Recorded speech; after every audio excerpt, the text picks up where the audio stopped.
Hello student, good morning. आज तीसरा video लेकर आ रहे हैं साइंस का तीसरा चैप्टर सूक्ष्म जीव में। ऑब्जेक्टिव क्वेश्चन है, सूक्ष्म जीव कहाँ पाए जाते हैं?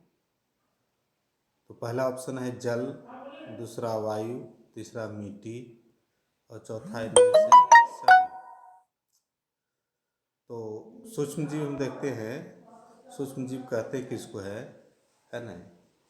ऐसे जीव जिसको नग्न आँखों से देखा नहीं जा सकता है। इसको देखने के लिए हमें सूक्ष्मदर्शी का इस्तेमाल किया जाता है, यंत्र का। उसी के सहारे हम देखते हैं। तो ये जल में भी, वायु में भी और मिट्टी में भी पाए जाते हैं। इसलिए इसका ऑप्शन पहला का इनमें से सभी होगा। ठीक है। दूसरा क्वेश्चन है, अलेक्जेंडर फ्लेमिंग ने 1928 में किस पहले प्रतिजैवी की खोज की? अलेक्जेंडर फ्लेमिंग वैज्ञानिक हैं। 1928 ईस्वी में पहला प्रतिजैविक ने एंटीबायोटिक अंग्रेजी में कहा जाता है।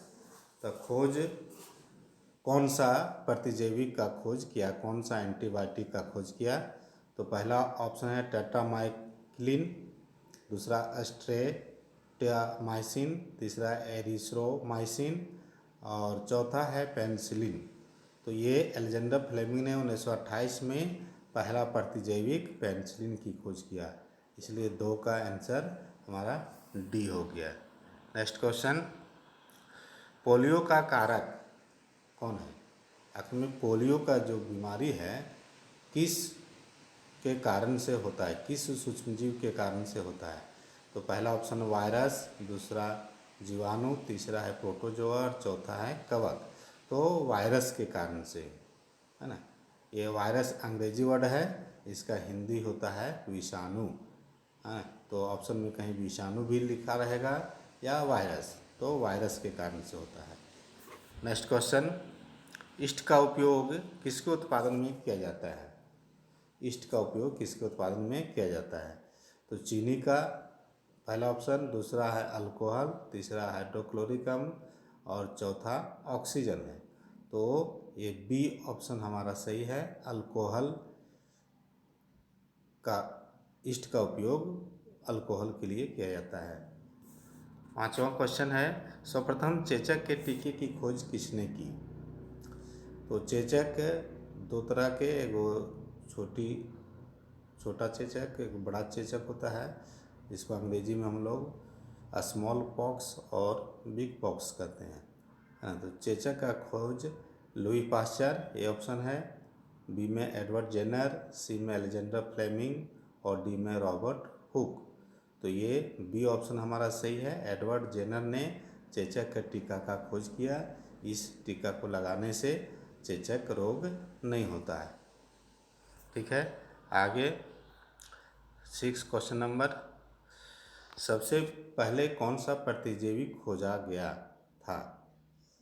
तो इसका आया था अलेक्जेंडर फ्लेमिंग ने कौन सा प्रतिजैवी का खोज किया था, है ना? तो यही प्रतिजैविक पेनिसिलिन था, है ना? और यही सबसे पहला प्रतिजैविक है, खोजा गया। ठीक है, तो पेनिसिलिन हमारा आंसर हुआ। 7वां हुआ, निम्न में कौन सा प्रतिजैविक है ना, या कौन सा एंटीबायोटिक है? तो सोडियम बाइकार्बोनेट नहीं है, स्ट्रेप्टोमाइसिन, हाँ यही ऑप्शन सही है, अल्कोहल नहीं है, ईस्ट नहीं है। ठीक है, पेनिसिलिन प्रतिजैविक की खोज किसने की? तो पेनिसिलिन प्रतिजैविक की खोज अलेक्जेंडर फ्लेमिंग ने की, है ना? ये बी ऑप्शन सही है। नेक्स्ट क्वेश्चन, किण्वन की खोज किसने की? पहला ऑप्शन है लुई पाश्चर, बी में एडवर्ड जेनर, सी में अलेक्जेंडर फ्लेमिंग और डी में रॉबर्ट हुक। तो लुई पाश्चर ने किण्वन की खोज की थी। चीनी को अल्कोहल में बदलने की प्रक्रिया क्या कहलाती है? चीनी को अल्कोहल में बदलने की प्रक्रिया हमारा ए ऑप्शन में है मोल्डिंग, बी में किण्वन, सी में नाइट्रोजन स्थिरीकरण और डी में संक्रमण। तो ये किण्वन विधि के द्वारा चीनी को अल्कोहल में बदला जाता है। ठीक है, अगला 11 क्वेश्चन, संचरणीय रोगों का सबसे मुख्य कारक कौन है? चींटी, ड्रैगन मक्खी, मकड़ी, घरेलू मक्खी। तो ये हमारा चौथा ऑप्शन डी, घरेलू मक्खी के कारण संचरणीय रोग फैलता है। हैजा किसके द्वारा होता है ना? तो जीवाणु, विषाणु, कवक, प्रोटोजोआ। तो ये जीवाणु के द्वारा फैलने वाले रोग है हैजा। क्वेश्चन नंबर 13, मनुष्य में वायरस द्वारा होने वाला एक समान रोग क्या है? वायरस के द्वारा या विषाणु के द्वारा कौन सा रोग है? तो टाइफाइड, पोलियो, मलेरिया। तो पोलियो जो है वह मनुष्य में वायरस के द्वारा फैलता है। 14, मनुष्य में जीवाणु द्वारा होने वाला एक समान रोग कौन सा है? तो ए में टाइफाइड, बी खसरा, सी चिकन पॉक्स और डी पोलियो। तो ये टाइफाइड जीवाणु के द्वारा फैलने वाला रोग है। क्वेश्चन नंबर 15, मलेरिया रोग किस जीव के काटने से होता है? मकड़ी के काटने से, मच्छर के काटने से, मधुमक्खी के काटने से, घरेलू मक्खी के काटने से। तो ये मच्छर काटने से ही मलेरिया रोग पनपता है। आगे 16, दूध को दही में परिवर्तित करने वाला सूक्ष्मजीव कौन है?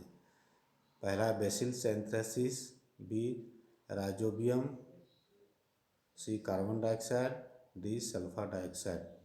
तो ये हमारा दूध से दही में परिवर्तित करने वाला सूक्ष्मजीव है बेसिलस एंथ्रेसिस। ठीक है, ए ऑप्शन हमारा सही है। ब्रेड बनाने की प्रक्रिया के दौरान कौन सी गैस उत्पन्न होती है? Oxygen, nitrogen, carbon dioxide, sulphur dioxide. तो ये कार्बन डाइऑक्साइड। ब्रेड जब बनता है तो उसमें गैस जो उत्पन्न होती है कार्बन डाइऑक्साइड उत्पन्न होती है।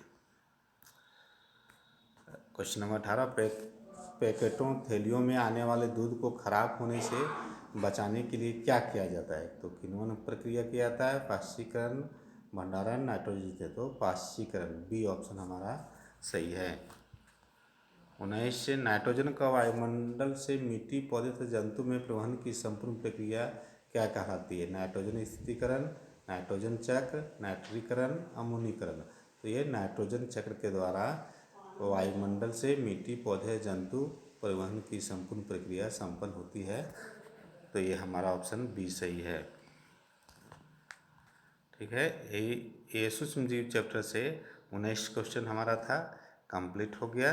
हम अगले चैप्टर में फिर मिलेंगे नेक्स्ट वीडियो में, है ना? और हमारा वीडियो हमेशा देखने के लिए सब्सक्राइब करें, लाइक करें, है ना? कुछ अगर समझ में नहीं आता है तो कमेंट बॉक्स में कमेंट भी करें, है ना? ताकि हम अगले वीडियो में हम फिर सुधार करेंगे। थैंक यू, धन्यवाद।